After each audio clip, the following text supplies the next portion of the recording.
Well, a pleasant good morning to you all, and welcome to Ellensburg, Washington, USA.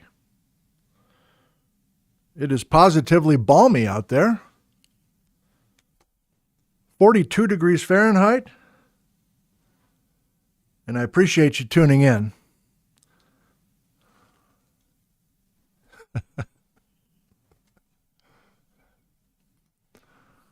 Good morning, everybody. Forgot to put my earbuds in already. That's not a good sign.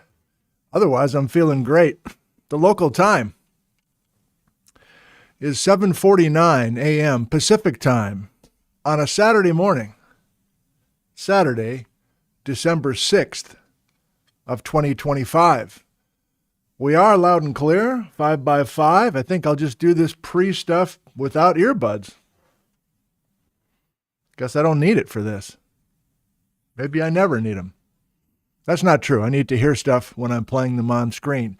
If you're watching this in replay, go ahead and scrub ahead 10 minutes or so to the beginning of this episode. But right now, I have 229 live viewers, I guess, in the community, in the house. And we will say hi to a number of you. I have one addition to the thank you. One addition to the thank you. It's coming in just a second. Where are you viewing from? Salmo, British Columbia, Marion, Virginia, Lawrenceville, Georgia. Am I shouting? That's because I can't hear myself. Costa Rica. Good morning. Butteville, Oregon, Oakland, California, Harlan, Iowa. Anarita is in Portugal. Washougal, Washington, Milwaukee, Oregon, a suburb of Portland. Frank's in Spokane, Washington. Scrolling too quickly now. Roy is in Edinburgh, Scotland. Browns Point, Washington. Glasgow, Scotland. Hello, Europeans. Brilliant lady. Aloha from Virgin Ship, Brilliant Lady. That sounds really cool. Don't think I totally understand. Susan's in Ellensburg, Washington. Do I know you, Susan? Honolulu, Hawaii. Vienna, Virginia. Alma, Washington. Fortuna, Foothills. Yuma, Arizona. 52 degrees Fahrenheit and warming. Opelika, Alabama. Portland, Oregon. Stone Rose Republic, Washington. West Lasco, Texas, y'all. At the pilot from tropical Natchez, Washington. North Fork of the Nooksack. Penticton, British Columbia, where it's 2 degrees C. Dorset, UK. Calgary, Alberta, Canada. Plenty of stuff tied to your neighborhood today, Mr. or Madam Calgary. Eugene, Oregon. See, I wish I could read names, damn it. I wish I could read names better than I can before. It is Cheryl, the reference librarian in Spokane. Hello, Cheryl. Thank you for the reminder. Bergen, Norway. Prosser, Washington. Elaine's in Tucson, but you know that. Cache, Oklahoma. There's the report from Don. Fairbanks, Alaska, minus 15 degrees Fahrenheit, clear and cold. I am totally aware, viewers, that we are atypical here in the Pacific Northwest. I understand that much of North America at our latitude across the country and north is under snow and ice, including David in the Yukon, who said he wanted to go out and make another little video yesterday, but there was a blizzard or something. We have Jeff from Vinman's Bakery. This episode brought to you by Vinman's Bakery in beautiful downtown Ellensburg. You've got to love it. And by Gerald's Bookstore on University Way in Ellensburg, Washington. You've got to love it. And by Campus U Totem in beautiful downtown Ellensburg. You've got to love it. Okay. Quick addendum to the wonderful quilt. If you saw the last episode, and I hope you're watching these in order. Previously, we talked about the fact that there was a mystery gift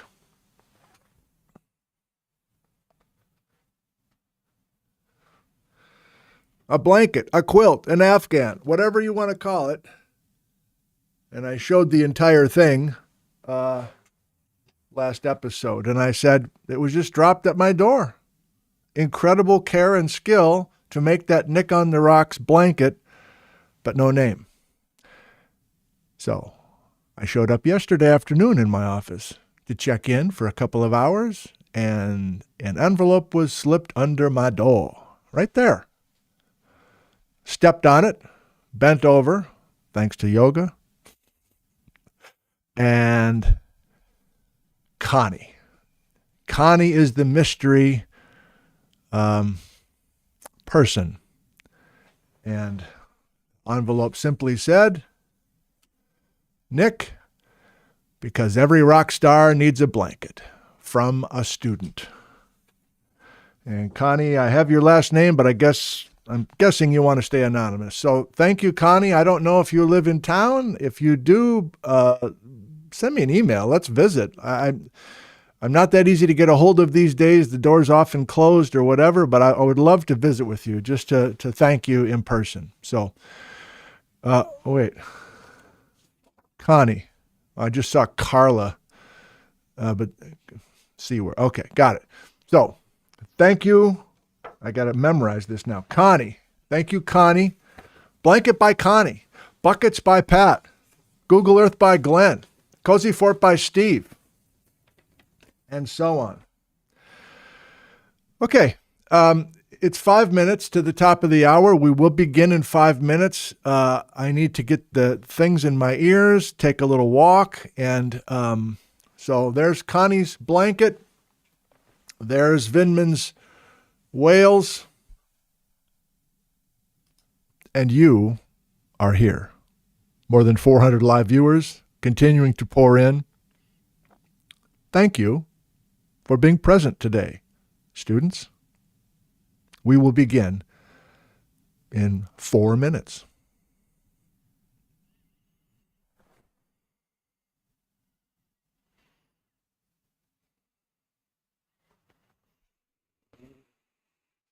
Nat, it was working 3 minutes ago. What is up with this thing disabling itself? I love you. I love you.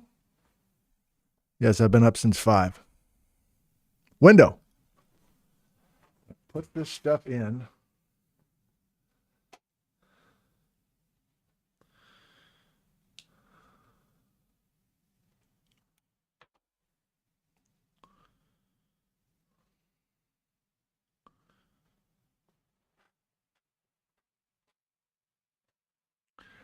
Red in the right ear, blue in the left ear.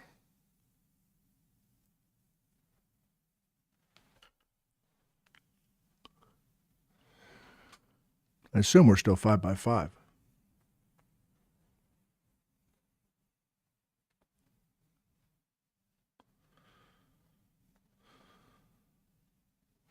Take my walk. Take my walk. Take my walk.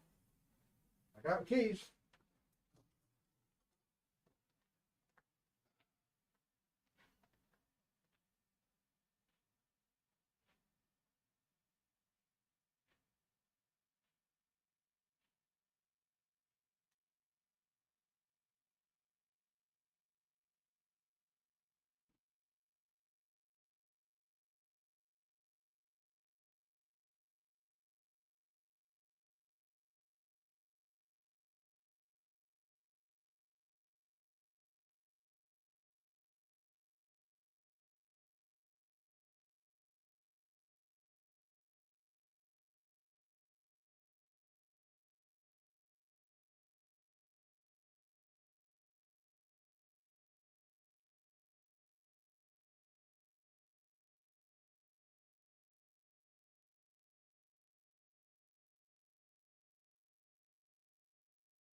A pleasant good morning to you all, and welcome to episode H, called Canadian Rockies. I want to start with a bold open and get right into it this morning. Thank you for being here. Hope that you're enjoying the series thus far. Are we going to Alaska this morning? Not quite. A little bit, but the Canadian Rockies are a key place for us to understand the tie between lower 48 geology and Alaskan geology. You can think of it that way. And this episode was inspired by about 30 seconds from a Bob Hildebrand custom slideshow, volume 3, that I uploaded over the Thanksgiving break. And in it, Bob said, I think Nick's going to keep talking about this sort of topic right here. And he was right. And he made something very clear in my mind that I did not have before. And so I want to build this episode on that 30 seconds, and I'll show you that clip as well. Bold open. There's buried treasure beneath the Canadian Rockies.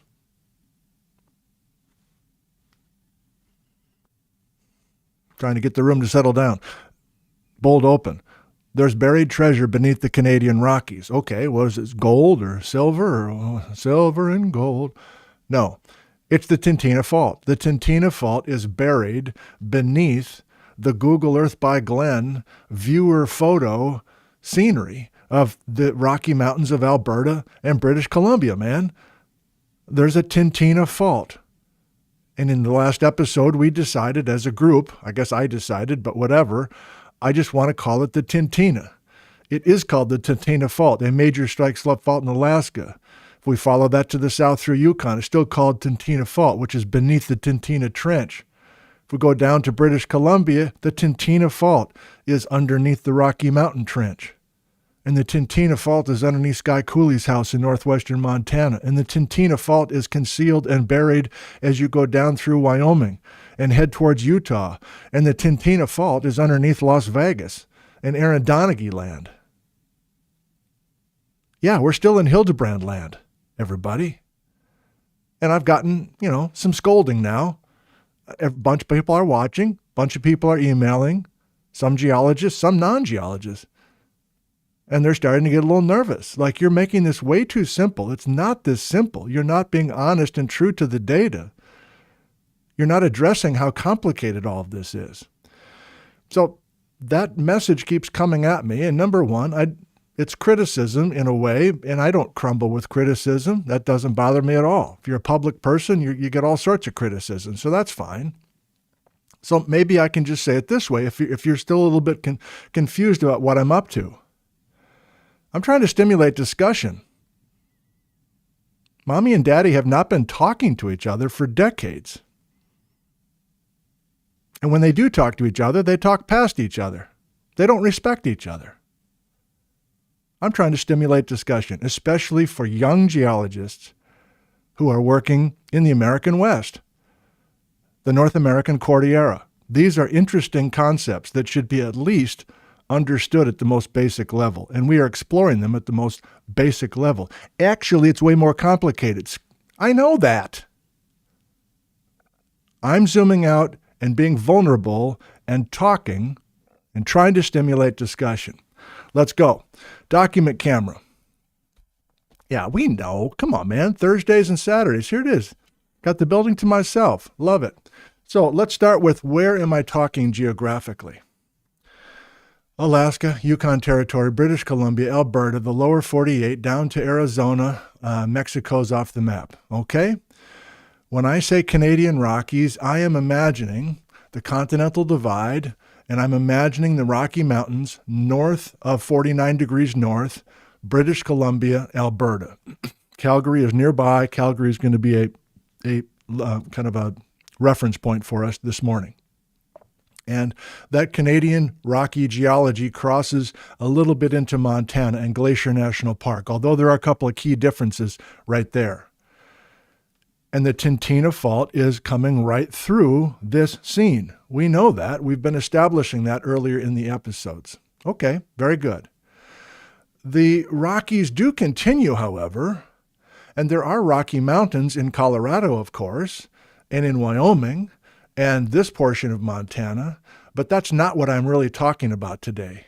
I do want to do some drawing.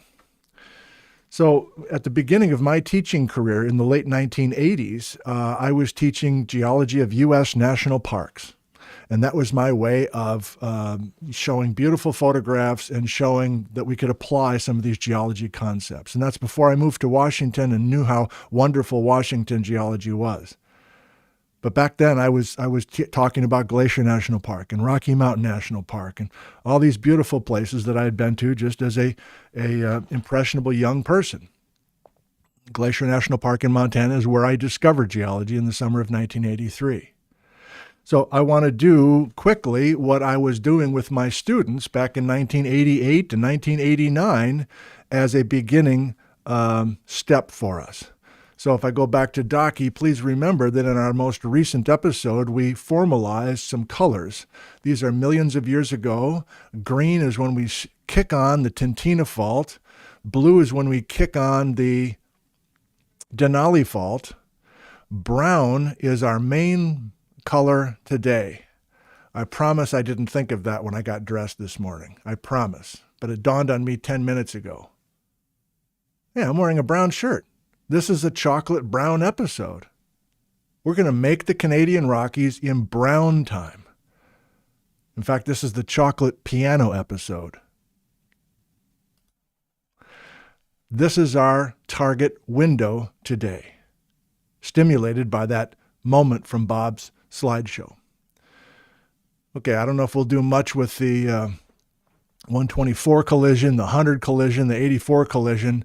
We're playing mostly with green and brown primarily, but now that I say that, I realize I am going to use a few other colors. Okay, get to the drawing that I want to do. I'm still kind of in the bold open, I guess. Now we don't need this, do we? These are notes as I was preparing for the last episode. Intermontane question mark, insular, Tintina, Denali. Okay, we've got that. We don't need it. And this is also from the last episode. If you were not with us, shame on you. No shame, though. Okay, whatever. You're popping in today for the first time. Welcome. I'm glad that you're here. Tintina, Denali. I screwed these colors up, and I've heard in the last 48 hours from a number of Alaskan geologists who are watching, and they're saying, hey, these dates don't even work up here. They're not scolding necessarily, but they're just saying when you eventually get up here seriously, you're going to realize that some of these narratives are not working. Okay, fine. So that's coming. So here's what I'd like to try to do, coming from that national parks class long ago. This is a cross. Do I need this again? So does everybody need help with geography? Calgary, Alberta is going to be right here. And Denver, Colorado is going to be right here. Wow, it's a huge city. No, I just started the dot too far east. And you may be aware that the state of Colorado is half plains, in other words, flat, no mountains, and the western half of Colorado is the one that's full of mountains.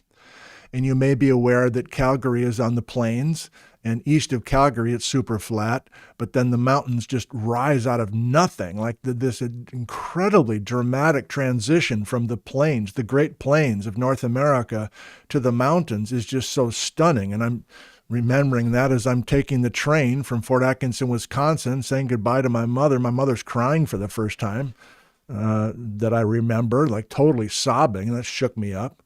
I take the train in 1983 out to Glacier Park, and I remember seeing that mountain front. I'm like, my God, there it is. I'm going to be living in those mountains. Crazy. So when we look at what we just looked at, Calgary, Alberta, that's Canada, right? And Denver, Colorado, we have the dramatic Rocky Mountain front to the west of Calgary, to the west of Denver. Well, there's some key differences. I want to do this quickly.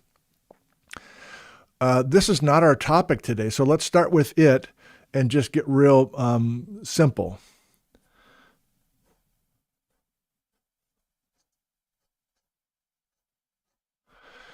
So I've done this. If you've seen the Rocky Mountain lecture that I did on YouTube a few years ago, I was using pigs and layers of Jello opening like a drawbridge. So this is the Southern Rockies. This is my cartoonish sketch for the Colorado Rockies and the Wyoming Rockies primarily, and a little bit into Montana as well.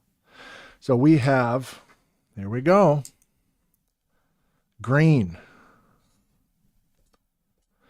We have a steep, cartoonish reverse fault.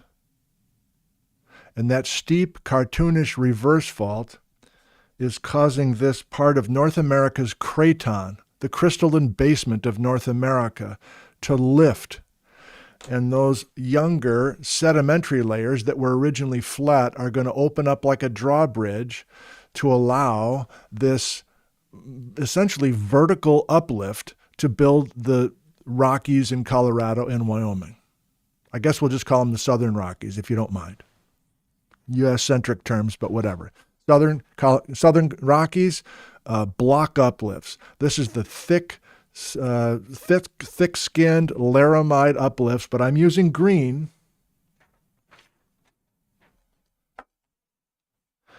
I'm using green, and Bob Hildebrand has, the mayor of Hildebrand Land, has already pointed out that this is happening at the same time that we kick on the Tintina, that we have the Carmax lavas, that we have the collision in the Coast Plutonic Complex, according to Trevor and Sean, and we start the Alaskan orocline. All that's happening at 70. I continue to be fascinated by that until somebody gets me off of it totally. Okay, this is not our topic today, but I'm letting you know that not all of the Rockies have the lessons that we have today. But today's episode is chocolate brown. And we're going to build the Northern Rockies. In other words, we're going to build the Canadian Rockies during brown time, not green time. We're going to build the Canadian Rockies as we know them, brown, not green. The Canadian Rockies were finished, if you want to think of it a masterpiece, they've finished in brown time and not green. Well, don't tease it anymore, boy. Just go for it. Oh, shit, how am I going to do this? Okay. So instead of steep reverse faults from compression, we're doing compression in the Northern Rockies. I'm just going to have to say Canadian, okay, because that's the title today. The Canadian Rockies.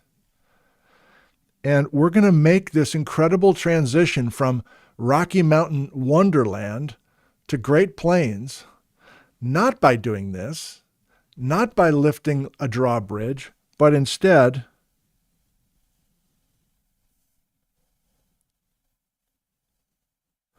with a major thrust fault. And he reaches for the brown, that doesn't look brown, the brown marker.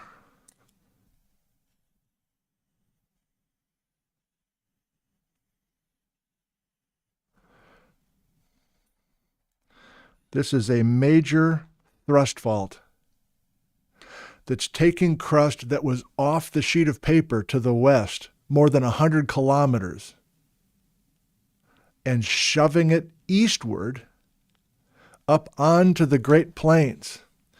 Now, I have memories 35 years ago of students being like, what? I think even then I had a rapport with students where they could kind of interrupt the lecture and put their hand up and say, and they would say basically 35 years ago when I was teaching about the Canadian Rockies, like Glacier National Park and further north, we're making mountains by shoving stuff from the west. And they're like, are you sure that's right? It's like, yeah, I'm sure that's right. And then they immediately had questions. Where did that stuff come from? How far did it get moved on that flat-ish thrust fault? I'm like, well, nobody seems to know. And even today, in 2025, nobody really seems to know how far this block of stuff got shoved. Hildebrand, and I think most everybody else who carefully looks at this, says a minimum of 100 kilometers of eastward motion on a brown thrust fault. In other words, I'm saying the main story with the chocolate piano is that we're doing this massive motion of more than 100 kilometers east and getting this thing closer and closer to Calgary starting 54, after the Tintina has shut off. Using the colors, using the bold things we did last time. It's not that simple. Got it. We need a narrative. So you know what I'm going to do? Daddy's going to put a green Tintina fault here.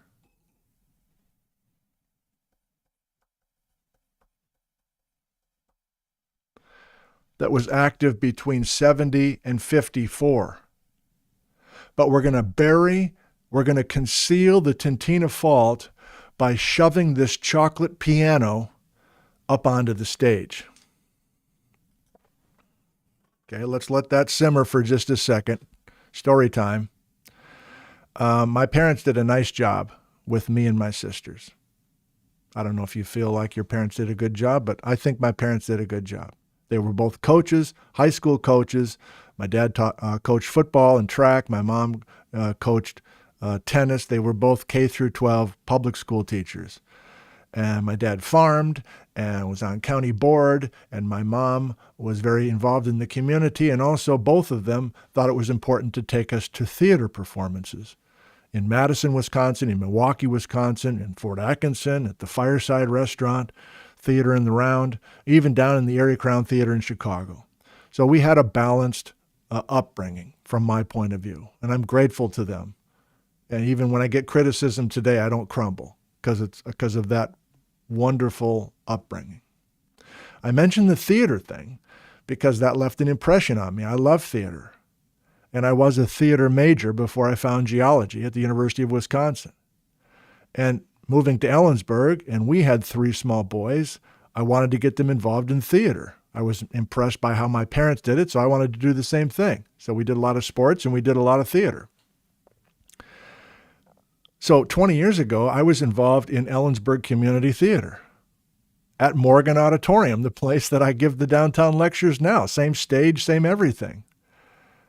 And I'm 6'5", 270. And everybody else is built differently.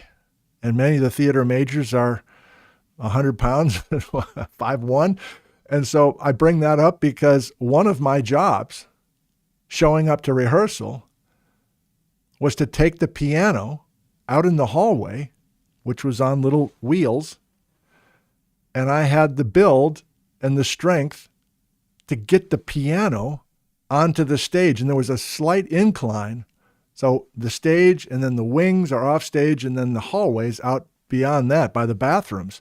For whatever reason, I guess because it was a middle school, they had to clear the backstage every day to allow other screwball stuff going on with the middle school. So this is a chocolate piano. This is the piano being shoved 54 to 52. This is me out here by the bathrooms getting behind this. It was black, but we can make it a brown piano. Can we make it a chocolate piano? Push the chocolate piano up onto the stage. And that's how we're building the Canadian Rockies. And you're like, I thought there were different generations. I thought there were different generations of thrust faults. Why are you just saying brown? That's what Bob was saying in such a clear way in that volume 3. Let's go to the slide, the sketch that I made.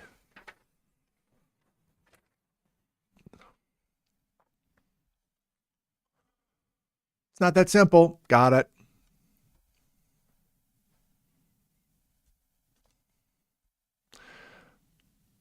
Brown thrust fault. And Bob, as we'll hear in a second with the slideshow, says everything above it, older thrust faults from older collisions, some 124 collision thrust faults, some 100 collision thrust faults, some 84 million-year-old thrust faults, even some normal faults from post-collisional whatever all sorts of, basically this whole thing is just so screwed up, and we're in the fold and thrust belt, but there's these 4 different generations. We're using our colors now. And Bob says late in the game, we can maybe visualize this as one major Eocene thrust fault starting 54 million years ago, younger than the Tintina. And this is the chocolate piano. The piano's got different colors in it. It's a rainbow piano. Oh, God. It's a rainbow piano. There's different colors. We got different colors of paint. We're taking this black Steinway and we're just painting it all up with all these different colors. But we're not using brown, because when we get to brown time, there's a brown layer of carpet. And now it's hard for me to push the piano up onto the stage because it's brown time. And how am I supposed to roll this piano up onto the stage if I'm dealing with brown carpet? But you get the point. I hope. And that brings up all sorts of questions. That stimulates conversation. Shouldn't we have a huge collision to do this, which is the heaviest lift of all?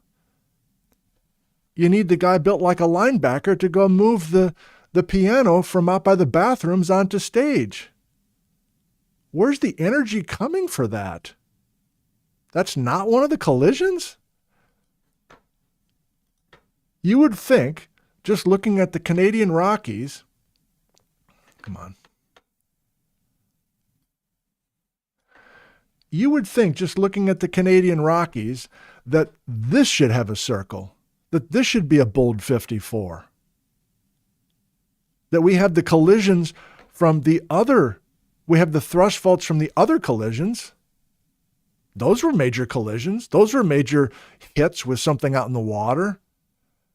If we just are forced to look at the Canadian Rockies only, I would think that this would be the biggest of all the collisions, and yet apparently it is not, unless I'm missing something, and there's a good chance I am. Bob is in the live chat talking to Ivana from New York City and talking about flat slab. Okay, so they're on to other things. I mean, at least they're on task. Some of you in the last episode, I watched the replay. The live chat showed up right away last time. I don't know why. So I just walked home last Thursday and just watched the replay immediately. That was fun. So you usually have to wait like 12 hours. And in the last episode, I'm getting into the weeds with stuff, and a few people are like, I'm lost, or eyes glazed over. And some of you were talking about like my sketch looked like a chicken head or a turkey head, or there's a vigorous debate about what my sketch of Alaska looked like. I think that's the beak. All right, we're all here. It doesn't all have to be super serious, obviously. All right. Okay, we are going to some slides. I want to say one more thing. Also, in case you're missing this, I like to have variety in each of these episodes. So this is the heavy lifting for today, what I think are interesting thoughts and major thoughts, and we're starting with that today. But I purposely put in other things as well. So we go to Google Earth by Glenn and some pretty photos and stories, and here I got a picture of Bijou and all sorts of stuff, okay? All right, so I'm catching my breath, and I'm going to try this while live streaming. Hang on. Turn off studio light. Turn on studio light. There. So this thing is disabling itself, Nat, for whatever reason. Okay, very good. Okay, let's see if I have anything else with Docky since I've kind of laid that out. So what's buried beneath the Canadian Rockies? The Tintina Fault. Is this fault down here? It's probably a mistake to do this. This is crystalline basement, as we're going to hear from Stephen Johnston and others. I was going to draw this all out with colors, but like I did in the last episode, I just want to just kind of go for it. So I've kind of, okay, I was going to draw it all out, but I've decided that this is what I want. Okay, well, let's try this with Docky, and then we'll lighten the load. So we're still heavy lifting. Whether it feels like it or not, I don't know. For you, you're like, this isn't heavy lifting. I'm a genius. Well, I'm sure you are. Congratulations. Most of us are not. Okay. Oh, yeah. Okay. So I did this, right? So interesting that the tintina is active, sending, well, I'll save that. But there's green activity in the Rockies, but the brown is happening here. I don't think there's major brown in Colorado. I don't think I'm sure there's not piano shoving laterally, but I wonder if there's any, how far north and south does our piano go? How big is our piano? Stimulating conversation. But now here is another twist, which is maybe going to be too much for some of you. It's slightly too early for me as well, but this is my attempt. I kind of like it. Did this last night. Zooming in with the Docky camera. I shared this with Bob, and he was like, I don't know if I'm saying that, but I'm going to go for it. Here's, first of all, our chocolate piano moving. Well, let's just go with 125, okay? Bob is careful in his work to say a minimum of 100 kilometers. Maybe he's saying a minimum of 125. It could be 1,000 kilometers for all I know. I don't know. Let's not go crazy, though. But that's what we've established today. And as we move, okay, I'll just do it verbally. There's a crack in the stage floor. It's an old stage from vaudeville times. And there's a major crack in the stage floor, the tintina fault. And if you're willing to play along with me, the western half of the stage floor has been shifting away from the audience. And that shifting of the west half of the stage versus the east half of the stage along the crack, the major crack, this is improv right now, of course, in the stage. We got to cover that up. That's an embarrassment. People up in the balcony can actually see the stage, and they can see this incredible crack on the stage floor. They can see the crack. So, piano boy, get to work. Get this piano up onto the stage to bury the crack. It's embarrassing. We just remodeled this whole auditorium, but you can still see the major crack in the stage floor. Well, here's the piano coming out from the men's room. Daddy's pushing this chocolate piano, starting 50. It takes me 2 million years to get the piano up onto the stage finally. I'm tired. Daddy's tired. And I push the Canadian Rockies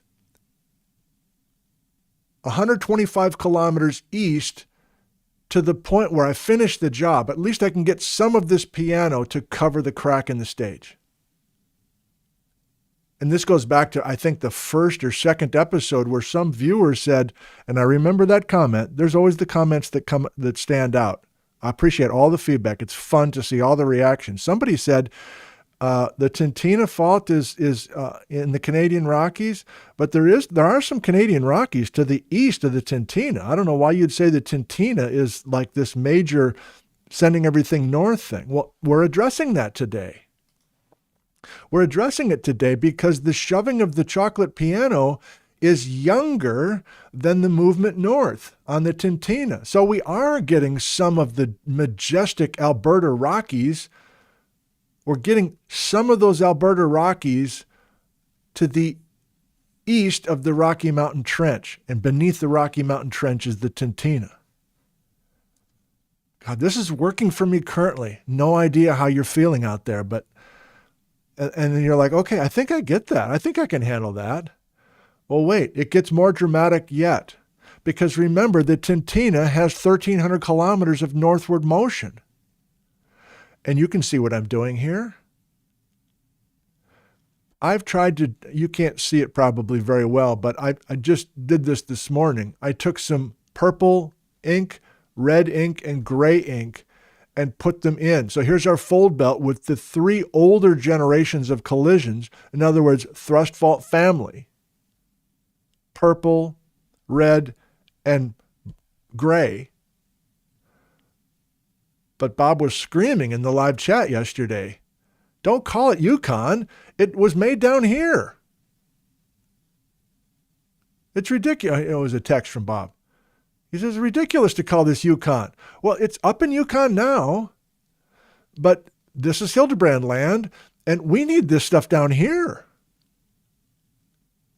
to match with more of the rainbow pizza boxes that apparently are still down there.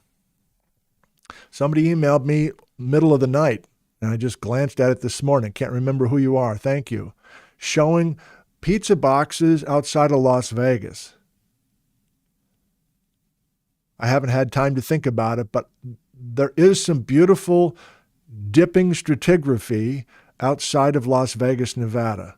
Is it the Keystone Thrust? That's a pretty well-known place geologically. Even I know the Keystone, I think that's the name of it, Keystone Thrust outside of Las Vegas. What age is the Keystone Thrust? Or what ages do we have down there in Nevada, in Las Vegas, where the Tintina apparently is buried, according to Bob's work?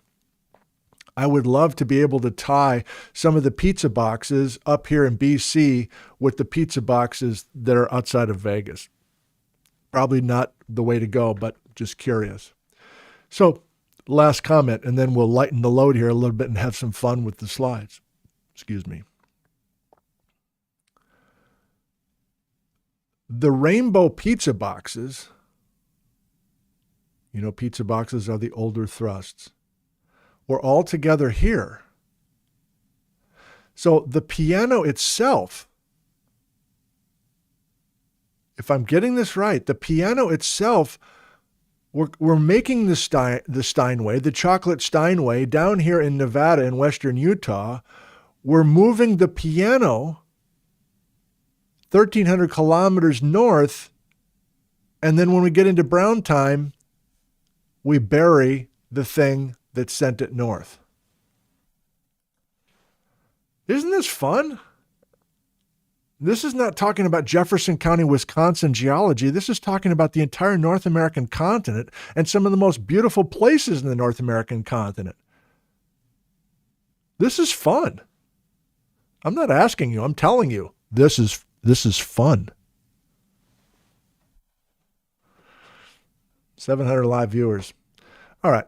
That's the heavy lifting, half an hour of it. Let's go to the slides and just see where they go. But I'm feeling great. And I hope you are too. I hope everything's going well with you wherever you are. Keynote.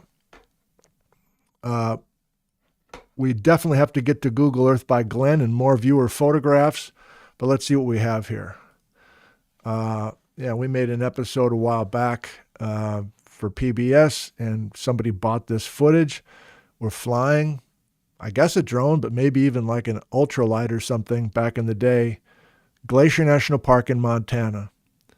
This is the stuff that got me interested in geology. When I heard that the upper half of the mountains of Glacier National Park in Montana were the oldest, and the bottom half of the mountain range was younger. I'm like, you got to be kidding me. I worked in Lake McDonald Lodge, 1983. Look at the size of these cars. That general store is there, still there. Still smells the same, whole thing. Time capsule stuff, national parks. You got to love it. Oh, yeah, from the archives. Come on, man, get a haircut. And those were impressionable days. When everybody had a day off of work, my job was to pump gas and was to work in the general store.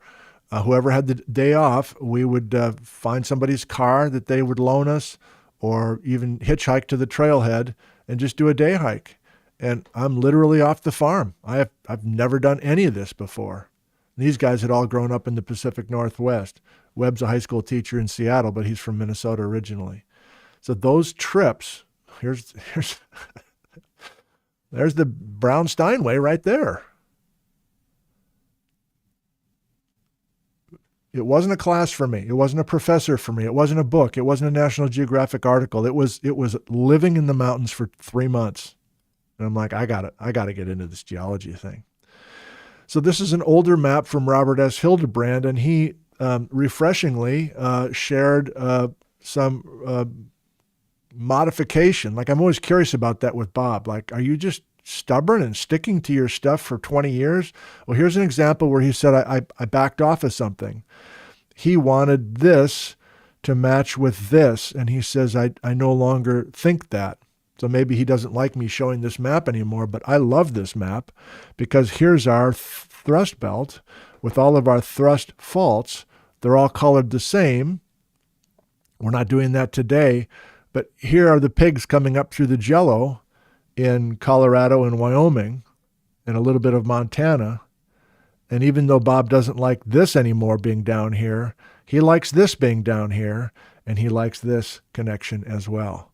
And that's what I was trying to do in a very simple way. I'm going to keep playing with this. But to me, I really love this. I might get off of it. Right now, I just love it. I love it. This is from the new Hildebrand paper, and I think he used it in older papers as well. British Columbia, Alberta, the fold and thrust belt. All this stuff is the pizza. Sorry. All this stuff is the piano being shoved onto the stage of the Great Plains. And there's the continuation of some of the thrust faults down there. I still don't know half this stuff. Severe upper plate rocks. Upper plate, is that the 124? This whole thing? Is too early. Too early for my brain. Stunning cross sections. This is for you, Kirk.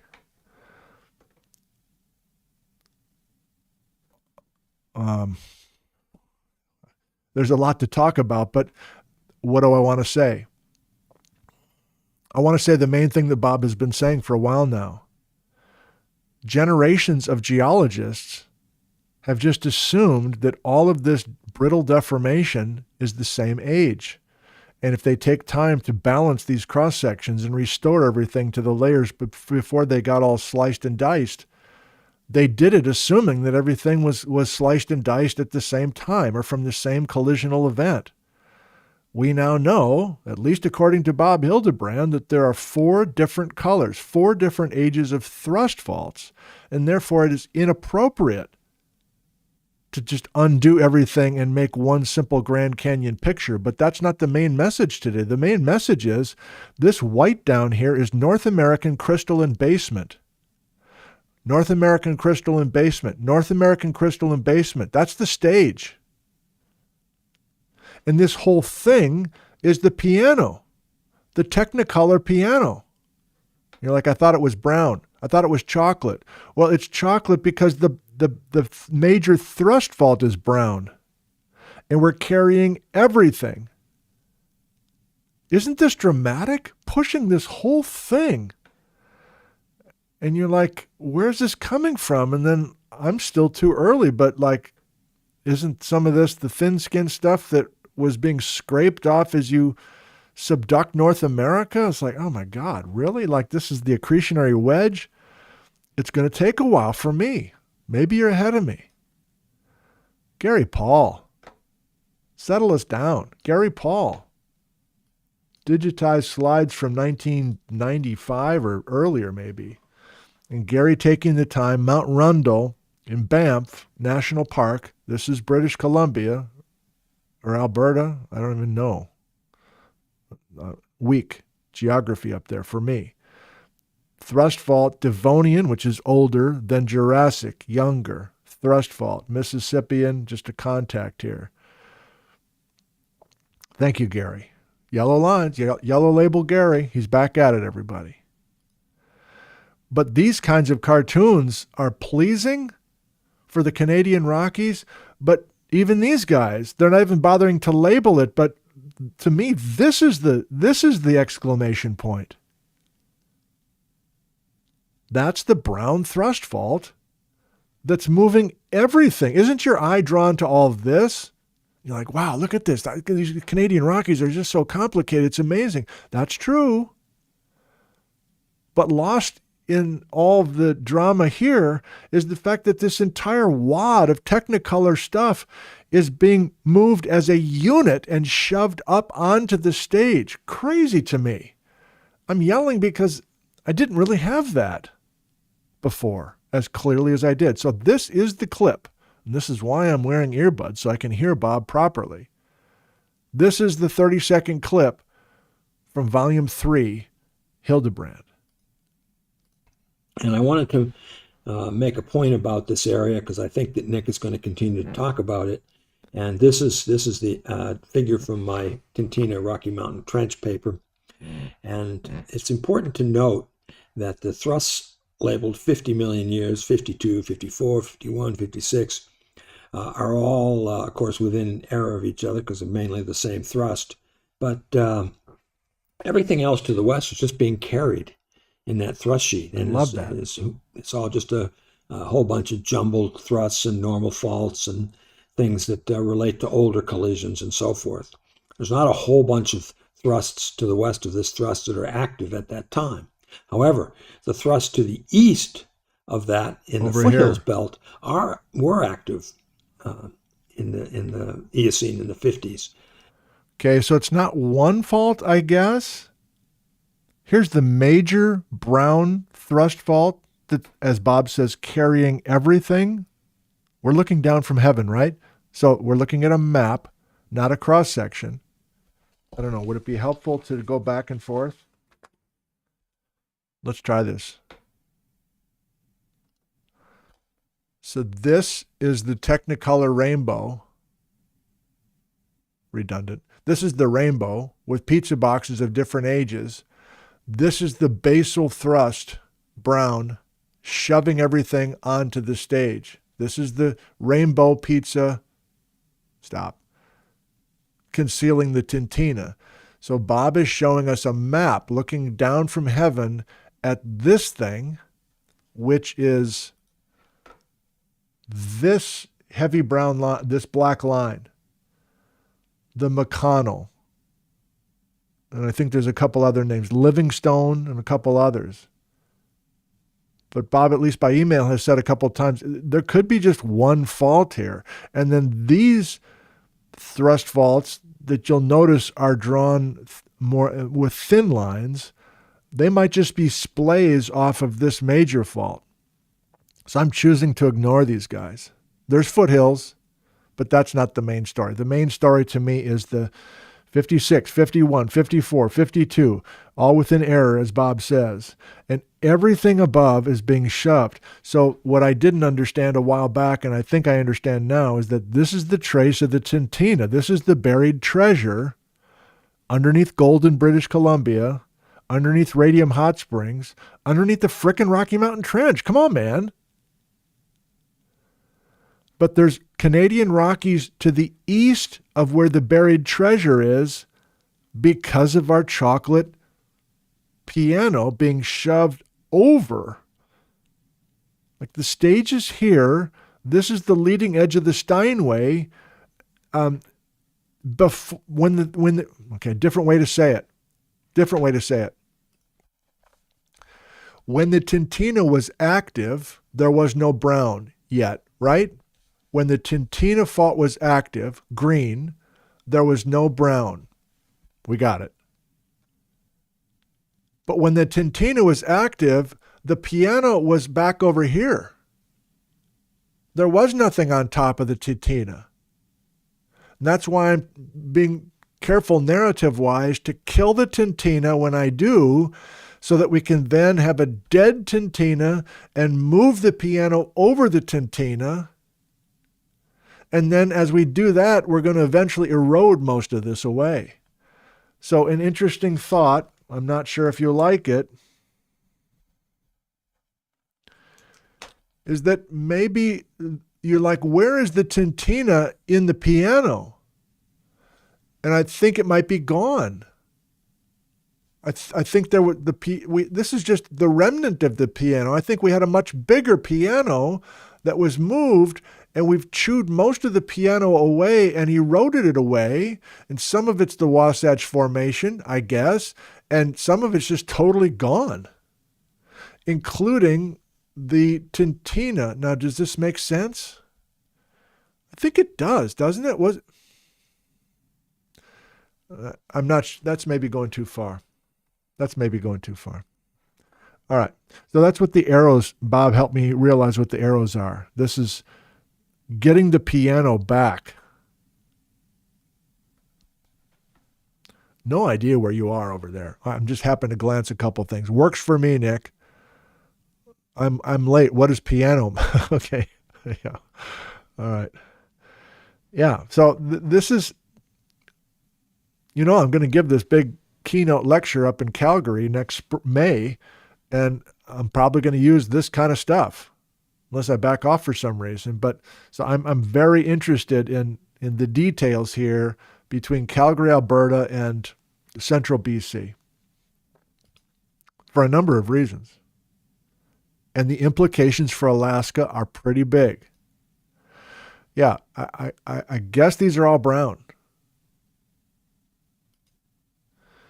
And this is the Lewis thrust fault or Lewis overthrust in Glacier Park, which I realized this morning, thinking about it in the shower, that the Precambrian piano has been shoved on the stage. But if you're in Glacier Park, the stage is not Precambrian. Sorry, the stage is not. I'm getting caught up now. Skip it. That's a point I don't want to make right now. Okay, there is a clip, and I guess I'm not going to go to it because it's... Should I? Let's go to it. I forgot to get myself queued up for this. Let's try this. And we're going to Google Earth, I promise, by Glenn. Keyboard. Let's try this. Baja-BC... Episode Z. Okay, I got to do this. Junior and Linda Nosen.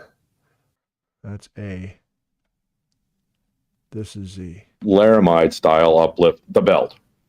Huh. So I think this is worth a few minutes with Stephen Johnston, who I'm not sure we're going to be able to get on all winter. He's busy with a number of projects, including the Family Front. 132.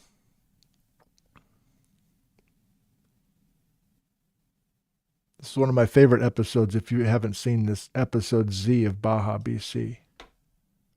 What Stephen said about the ribbon continent is true. If you take, in fact, you don't have to take North America. You have to take Idaho, because that's where these things are coming from. I mean, that's the only source we know. There could be a Mojave source, but right now, the only source of the 138s that seem to be getting in there are Idaho. So you can do that, and you do solve both the paleomag problem and the detrital zircon problem pretty well.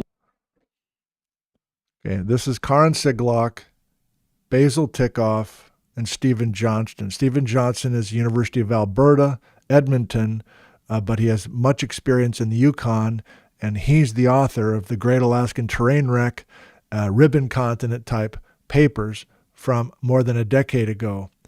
I'm starting to wonder if I've got this queued up to the wrong spot, but Stephen's going to introduce, this is 3 winters ago, and I'm here, you can see the look on my face right now, like I'm totally like, this is way too early for me, I can't quite follow.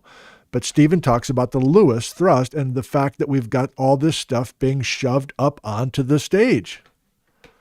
I hope it goes to Stephen here in just a second. The problem is you have to have a structure to the east, and it's kind of problematic where to run that in at least the Western United States. I mean, we've heard the arguments in Canada that maybe there is and maybe there isn't a place, but in the U.S. West, it's really tough to find the place that you could put that. But what I like is like everything's open right now. It's just like, let's just try and figure something out. Yeah.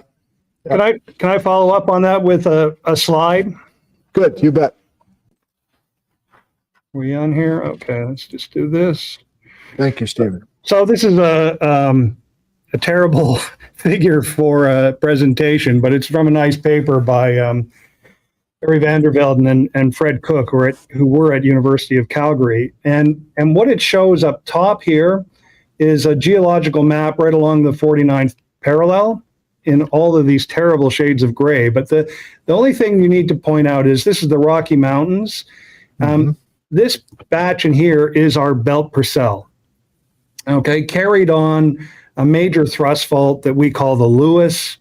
And this is the Rocky Mountain Trench we've talked about out here. So here's they have a beautiful cross section of across this map here. And it's constrained by seismic, reflection seismic, as well as numerous wells that have been drilled through here. So in essence, you've got the belt Purcell carried on the Lewis thrust sheet, and the thrust sheet and all of this is pushed back on top of North America, right? So the gray down here is the Precambrian Canadian shield, right? It's 1.8 billion year old and older basement rocks. And all of this is the stratigraphy that has been used to say it's nailed to the continent, right? Mm-hmm. So if we go down and look at it simplified down here, and then what this is down here is a palinspastic restoration. So they've undone the displacements on all these faults. This vertical hatch right here is the belt Purcell, okay? And this line right here is the Lewis thrust sheet, okay? And you can follow it all the way up here. And so when displacement takes place on that Lewis thrust, this is what you end up with, right? This line here gets shortened all the way to here, and here's the Lewis thrust carrying the belt Purcell and his hanging wall. But the weird thing, and the point here about nailed to the craton, is that in most thrust faults, you break stratigraphy, and what ends up above the thrust fault is repeated below the thrust fault. Mm-hmm. Okay? There is no belt Purcell below the Lewis thrust fault. Every bit of belt Purcell is in the hanging wall of the Lewis thrust fault. There's no belt Purcell on the craton at all, right? What happens is you pass through the paleo. Okay. So there's more to come with that. I thank you for your patience. We've got 8 minutes left. I need to decide how much I want to go into the belt Purcell supergroup. There's amazing stories with the stratigraphy within the piano. I find it fascinating. It might be too much of a detour for us, especially because I don't think the Purcell goes all the way up to Yukon. Maybe it does. Basically, I don't know how much of this story we're telling today with the piano. How far north can we go with the piano? Does it go all the way up through Yukon? Is there some piano in Alaska? I don't know that. But I need to decide how much to get off of the belt Purcell and onto other things. That'll be something I'll try to decide with Bijou in a couple of days from now. I think, let me glance briefly at the slides to see.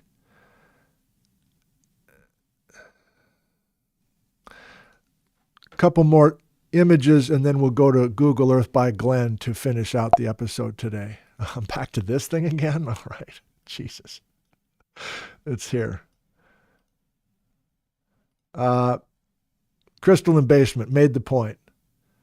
Different colors of thrust faults, Technicolor pizza boxes within the piano. Have you kept track of all these analogies? I think I've started to lose it. Bob actually has brown, weirdly. I don't think I used this as I picked brown, doesn't matter. And he's got different ages. Okay, fine. But we're looking at one major brown fault, at least today, and this is crossing the border into Montana. And there's that belt Purcell. How much do I get into that with us? How much do I get into that? And the Alaskan people, I'm starting to hear more and more, these ages just don't work up in Alaska. Just letting you know. It's like, okay. Shove. Chocolate piano onto the stage. Don't need it. Bijou, this is where I work every morning before the sun comes up, upstairs. A little coffee, a little colored pencils, got the pens. Bijou likes this quilt, and this is just thought you might be interested in that. Yeah, I should do this real quick. So this also was earlier this week, I think. Bob, this is me. I want to highlight major 54 to 52 million year old thrust faults wherever I can find them in North America. Last gasp, major thrusting that carry huge blocks of crust more than 100 kilometers eastward. I think this is poorly understood by most everybody, including me. It's a major story, especially since the shoving east buries the Baja-BC fault, aka Tintina. Do you have 54 to 52 million-year-old thrust fault names from Utah, from Alaska, from anywhere beyond southern BC, Alberta, and northern Montana? Nick, I guess you aren't looking for any old thrust faults, are you? If you are thinking of just the ones related to the northward migration during Laramide, you might want to focus on the northward continuation of Eocene thrusts where we know them to exist in Yukon. And then here's a bunch of papers you might read to hunt on your own. I don't know, viewers, maybe you'd want to look a little bit for this. Then he's talking about Mexico. I'll let you freeze this and read it. Bear in mind that it might well just be one major thrust with many minor thrusts out in front. Also, the thrust, flower structures, other more advanced stuff. Sorry, what was that last thing? Even less of Alaska is known than mainland U.S. and Canada. It's tough to find dates on the faults, I guess, is what he's saying. Okay, in our final 5 minutes, let's do some more flying around, courtesy of viewer photos and Google Earth by Glenn. Thank you for still being with us. I don't trust my iPad this morning. Are there 723 live viewers right now? So I think this is where we picked up last time with the wonderful work of Google Earth by Glenn Cruikshank in Spokane, Washington. I'll just go quickly through these. So these are favorite photos sent in by viewers. I'm sorry if I didn't use some of yours. There were many, many dozens of photos that were emailed to me. I grabbed a few that I wanted to see this tilting strata and giving this idea that the thrust faults are real in the Canadian Rockies. And Rosie from Texas, this is just a snapshot, I think, of something in a visitor center maybe or something else. I love this. Talk about a Technicolor pizza box look inside of the chocolate piano. If somebody knows how to get a higher quality image of this thing, or if they know where this is, I'd love to. This is a perfect encapsulation of what we were doing today, I think. Thank you, Glenn. Surprise corner viewpoint. We are in Banff now. Oh, yes, locating where Gary's photo was taken. Mount Rundle. Got it. I got to get up there. I think my trip to Calgary needs to be more than just a shot up there and a shot back. I got to figure out how to spend some days up there. Man. How do I pronounce this? It's not malign. Maligna. That sounds like bad news from the doctor. Kurt, thank you. Yeah, some of these got clipped off the top. This is still, we're in the testing phase of Google Earth by Glenn. I'll figure out I'll work with Glenn this week and try to figure something out a little bit more. I don't know. We can get the full look of the photos. Maybe I go to the iPad. The iPad's not even working. Look at this. Come on now. Come on now. This looks like a drawbridge in Colorado, but it's not. Just trying to change things up and remember that these are beautiful places.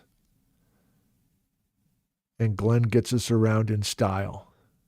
Mount Sir Donald.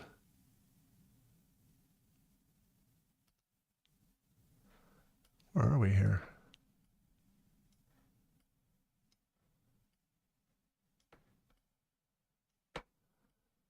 This isn't that far away from Ellensburg. I get sad when I look at this. I've only been up here like 3 times in my life. What am I doing? Oh, Revelstoke. Yeah. Why am I going to Seattle all the time? Screw that. I need to go up here.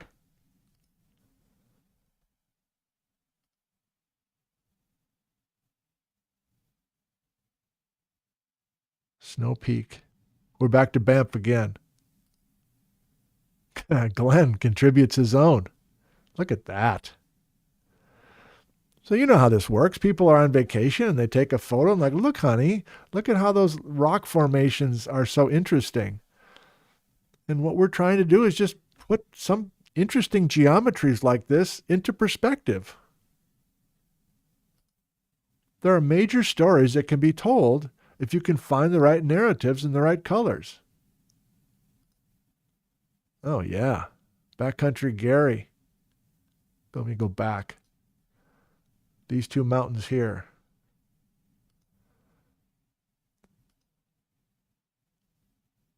Wow.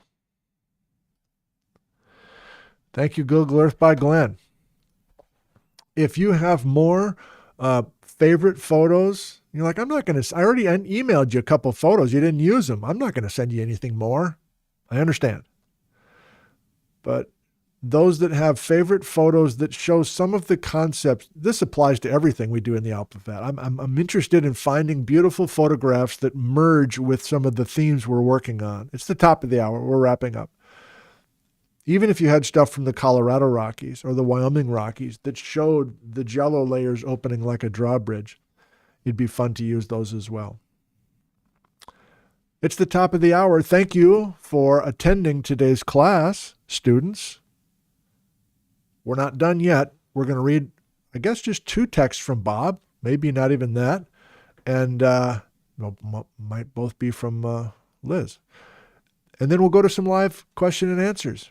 I'll give you a shot out the window just to check in with that. We have beautiful, brilliant blue skies and 44 degrees Fahrenheit. Jealous. Okay. Oh, they are from Bob. Get out of that.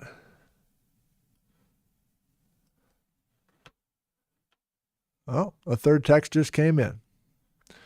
Robert Hildebrand. He is showing us mantle lithosphere. He's showing us, okay, people were asking for the differences across the Tintina Fault in the stage, in other words.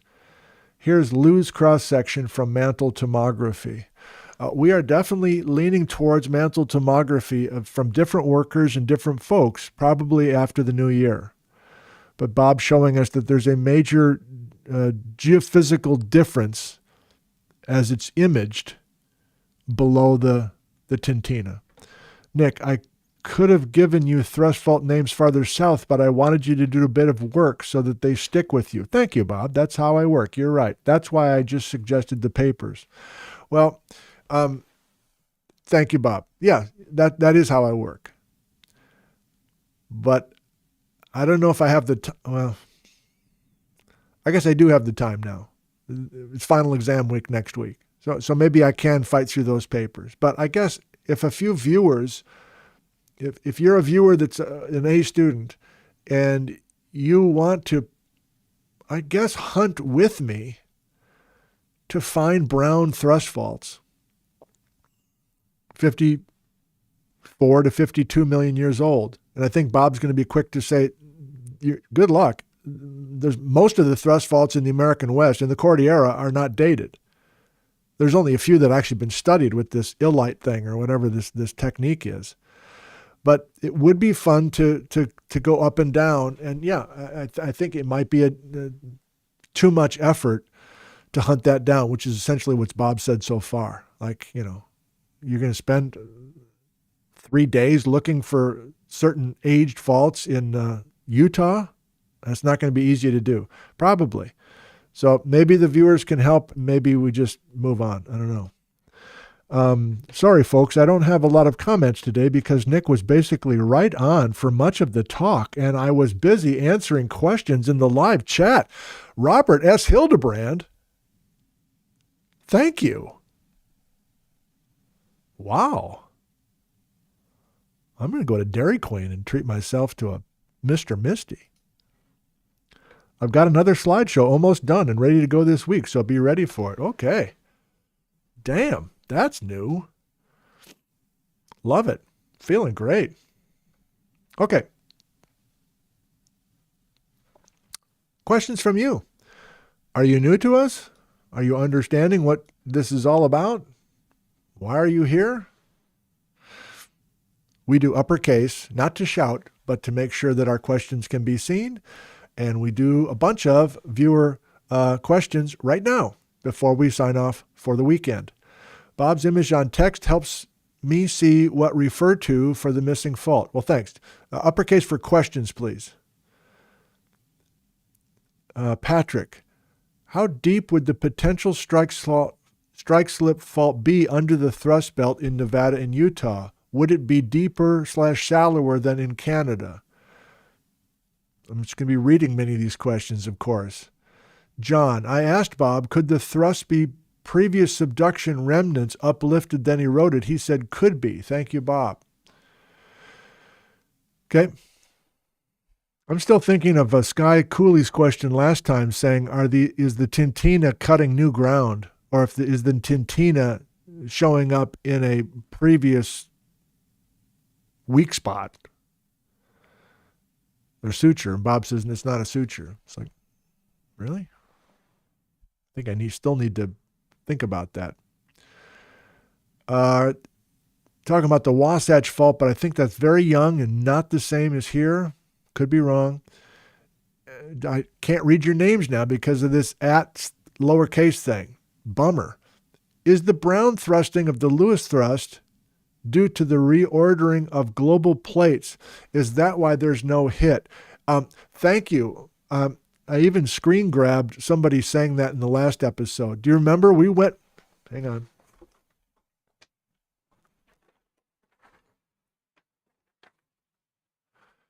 I love this. This is taking prior alphabets and using it. I was asking in the last episode, why did the Tintina stop 54 and the Denali turn on 52? And somebody, I can't remember your name, said, isn't that about the time that we have major plate reorganization in the Pacific Basin? And that we initiate subduction on the other side of the Pacific? And isn't that change in ocean plates a major change in how ocean plates are moving? Wouldn't you expect some sort of major change on land? And is that tied at all to brown time? Thank you, whoever you are. Love it. We're going to continue to think about that, but I like that. You know what? I've never thought to do this. Why can't we do this? Why can't you just see the... Oh, because then I can't read them very well. Oh, that's why. Look at all that heat. Is there a hidden rift under the Tintina fault? No evidence of that to my knowledge. Sharon from Malaga. Any connection between the start of the Rocky Mountain piano and the crazy Eocene chalice magmas? The chalice magmas are in this as well. Jeff Tepper's rollback. Yeah, I mean, speaking of detours, that's probably a detour. I need to get back. That's probably a detour, Sharon. But we had a whole alphabet on the crazy Eocene. Here in the Pacific Northwest, that's all happening. I think Chris Mattinson, a couple episodes back, said, I'm really interested in these Eocene thrust faults. Like, do they show up in Washington? And I think the answer is no, because everything's riding on the Lewis thrust. In other words, the major brown thrust fault is underneath, is much of, oh boy.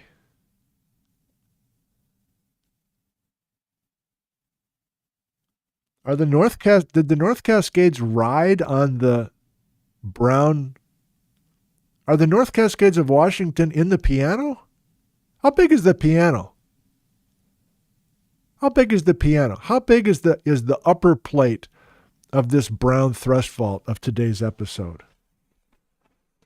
I'll do a few more viewer questions, but that's maybe one of the most interesting questions I have. Where's that sketch?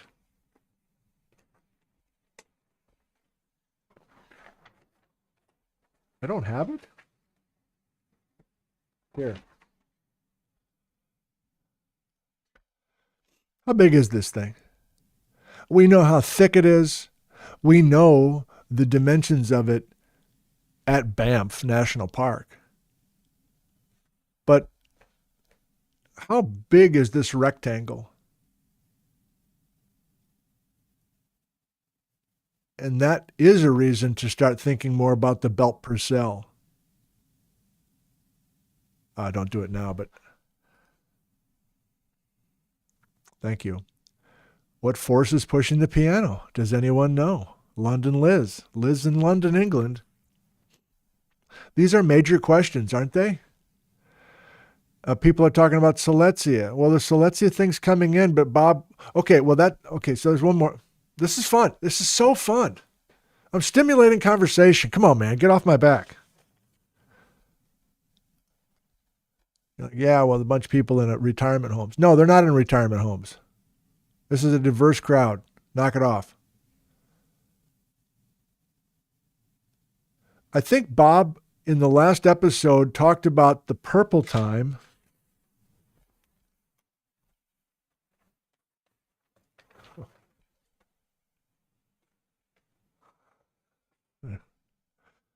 Disheveled suddenly. I can't find my color scheme. You know purple time, 124. Bob, didn't you say that the 124 hit was in Nevada only, basically? Out of all the major collisions in North America's history, the 124 is important, your severe orogeny, but it's confined. The footprint of that 124 purple hit is not up and down the margin, but just in south of Idaho. And then we move it north. Oh, God, well, there we go. Doesn't that sound familiar? Basil Tikoff, the hit and run, read 100 million years ago, says you hit at the latitude of Idaho and south of Wrangell and friends, and then you move everything to Alaska. We're back to dock and slice. I know people hate dock and slice. And another major point from the last episode is that, I'll say it right now, Bob by text said, pretty funny actually, everything's accreted except Silesia before Tintina. I repeat, everything is accreted except Silesia before Tintina starts. So instead of dock and slice, if we're talking about this whole history of accreting material and then starting the Tintina, because the Tintina is the oldest of the northward moving faults, I think, 70. Instead of dock and slice, it's dock, slice. Dock, Silesia. That's enough. Thank you. I'll enjoy all of your questions. I'll enjoy everything in replay. A toast to you.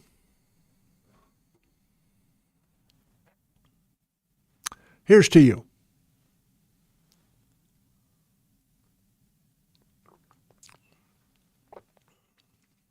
Thank you for tuning in today and still being with the series.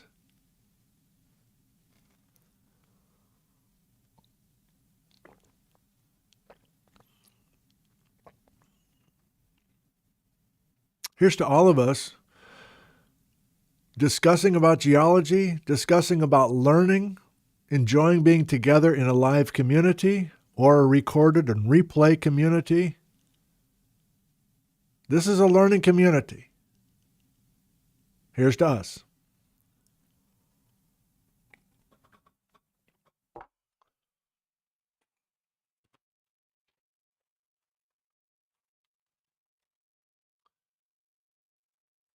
Maybe the purple 124 hit.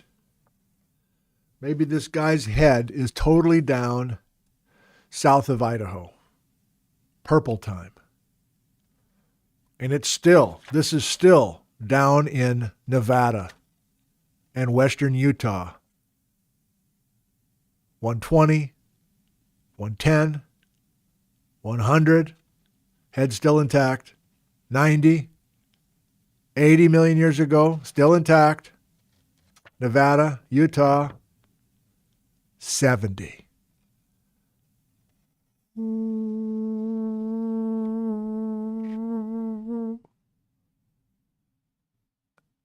the Canadian Rockies.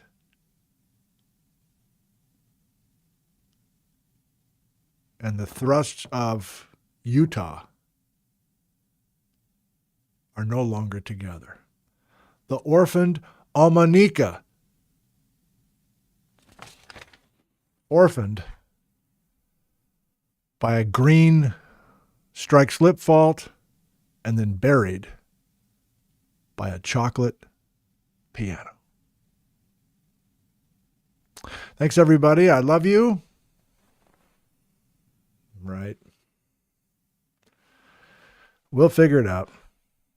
The technology. Appreciate you joining us. I won't see you till next Thursday at 3 p.m. Pacific time with a new and improved Google Earth by Glenn slideshow. Gestures that are working, and a few other things that we will figure out with Nat the Wonder Boy. Have a good week. Goodbye. Shelf Cam. Thank you, Connie.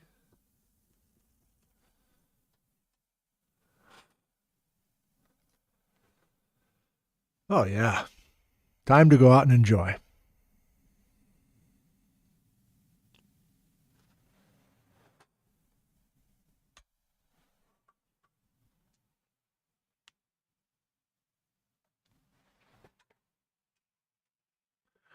There it is.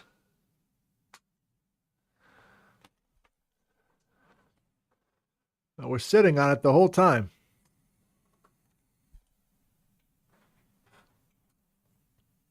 Goodbye.